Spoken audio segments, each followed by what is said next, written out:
Ready. All right. Okay, so hello. Thank you for chatting with us. Absolutely. Thank you for having me. Yeah. Okay, so what are you most excited about for your set today? Oh, man. I mean, I'm just excited to play in general, I think. Like, we played when we were young last year, and we had such a blast. Like, it was so much fun.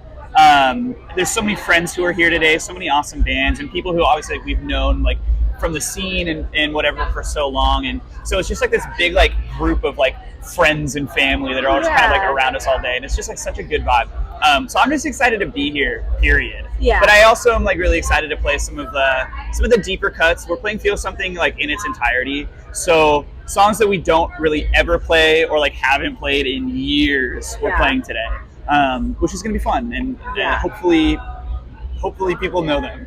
I know them. I'm very stoked, so I will yeah. definitely be there. And Cool. yeah, I'm sure as nostalgic as it is for all of us as fans to like hear all of these bands play, I'm sure for you guys, like you said, it's great. You know so many people. Oh my God, yeah. Scene. Like the nostalgia is also like, you know, it's not lost on me by any means. Like just because I'm in a band that happened to get popular doesn't mean that I'm not just another one of the kids who would be at this show. You know what I mean? Like there's so many of my favorite bands playing my favorite records today that like inside, like teenage me is like freaking the fuck out. You know what I mean?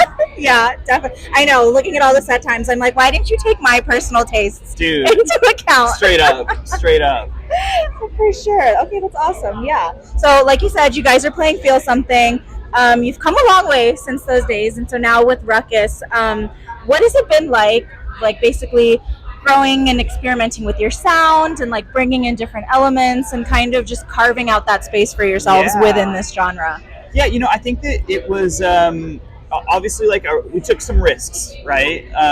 We wanted to make the conscious effort to kind of bust through that glass ceiling and like not stay pigeonholed in one scene forever. There's absolutely nothing wrong with being a part of this scene. Like we love the scene that we've come up in. We love the fact that we are welcomed here and that we are part of this culture. But we also wanted to go further than that, take it a step further and try and break into some worlds that like maybe bands in our scene don't typically get exposure in, right? Start playing more like indie fests, playing more pop leaning stuff. Like we want to have our music be exposed to as many people as possible.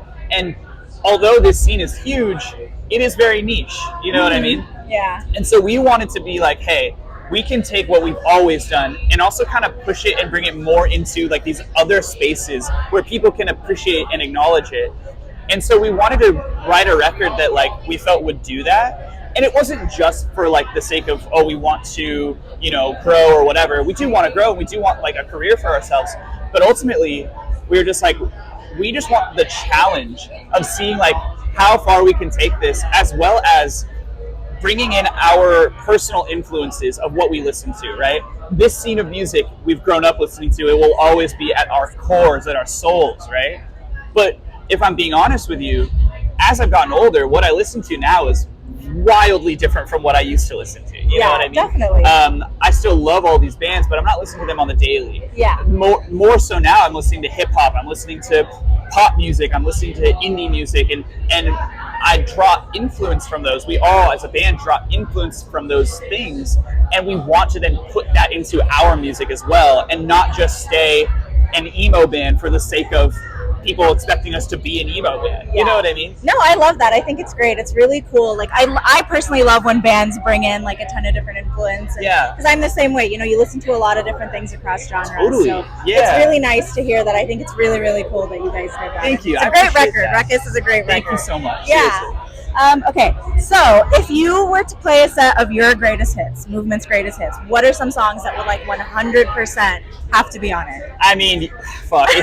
It sucks because I think that all of the greatest hits are Feel Something. The entire set list is just your entire. It's literally like Feel Something. Feel Something is like the fucking greatest hits record. Daylily, obviously. Yes. You know, Daylily, Full Circle, Colorblind. Those are the big three. I feel. Yeah. For us, and then it sucks because like No Good Left to Give like didn't really ever have one of those like big moments where we were like, that's the hit of this record. Yeah. The only song off of No Good Left to Give that we really play regularly is Skin to Skin, which is my favorite song on that record. So I'm happy that we get to play it. Yeah. But yeah, I'd say that's I would offer up Seneca as another one. I appreciate Just that. personally. Hey, I think that's personally. Other than Skin to Skin, Seneca is the only other song off of No Good that we continue to play live. Yeah. But it's not always. Yeah. And then I mean a lot of the newer records too, like Lead Pipe, I Hope You Choke. What else? I don't know. There's a bunch. Dance with Death, I feel like could be a good one. I feel like that's kind of an underrated hit. Super underrated. I love that song. Nobody likes that song. I don't know why. My entire group chat, we were like, no, this song and The Night I Drove Alone by Citizen, they're like cousins. Oh, they're like cousins. That was our I appreciate that. You know, we love that song. I love that song, so I think that should be on there. I appreciate it. We'll put it on there just for you. Thank you. Yeah. All right, so last question. Can we get any, I mean, obviously you guys just released an album, but can we get any hints about what we can expect from you guys like in the coming year, coming months? Yeah. So, I mean, we've got a lot of touring still ahead of us on Ruckus. We've been touring this record for the last year, and we've still got probably a solid 6 months of tours ahead of us that we haven't even really announced most of. Okay. But so, yeah, we'll be doing that well into next year.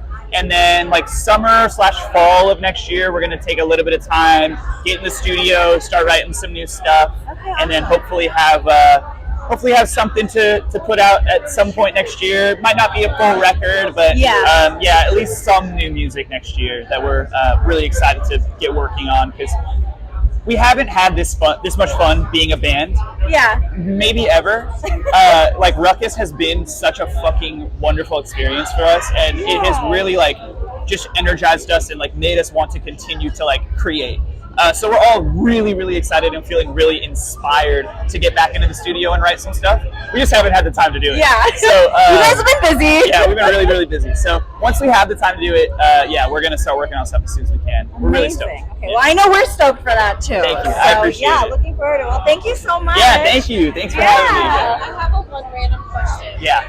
Okay, so going back to like the greatest hits one, is there a song on your discography that you're like really mad that never like launched? More underrated hits. Yeah, like I personally like B-sides, so I'm like always mad when like the locals or like people, they don't know those songs. I'm like, bro, it's like the best song on the record. You know, it's hard to say. I think that honestly, No Good Left to Give as a whole, I think is like one of the best things that we've ever written. Like people were like, oh, we wanted to hear something that was like a follow-up to Feel Something. Yeah. And I personally feel like we gave that to them with No Good Left to Give, but it was like criminally underrated. And I feel like there's so many songs on that record that I'm like, I really thought this was gonna like bang, you know what I mean? Tunnel Vision especially, like right, so like the end of Tunnel Vision is like, in my mind, I was kind of picturing it being like this big like dog pile moment of kids like fucking like, you know, like trying to get to the mic and shit. I was like imagining like our early days of Chain Reaction where like, you know, it's like a big pile up and everybody's like fucking screaming, and it just never happened. And I was like, like I thought it was gonna be a moment, you know. I thought it was gonna be a moment, and it wasn't really, and that's okay. I mean, whatever, it happens. But yeah, it was kind of a bummer because when we wrote it, we were like, yeah, that's gonna be like the moment of the record, and never really hit. That's okay. Okay, well, we'll make that happen next time you guys play it. Hell yeah, that'll be sick. You never know if it'll come around later. Yeah. Yo, honestly, like, because like we're doing this whole nostalgia thing right now. Right. So maybe like the next time it's like people are like, oh, hell, he played. How did we not you know what's so interesting about that too is that I feel like that is more common these days than ever because of TikTok, right? I was just gonna say, like, random songs will blow up on TikTok. Dude, like what? Yeah, I'm like, where were y'all? Yeah, literally. No, I've been here. Exactly. So, you know, I'm praying that happens for us someday. We'll see. We'll see. But yeah, who knows? Thank you. I just had that random question. Yeah. You were doing that. I'm not going to interrupt, but I was like, I do want to know. I appreciate you asking. Yeah. Thank you. Thank you so much. Awesome. Thanks, you guys.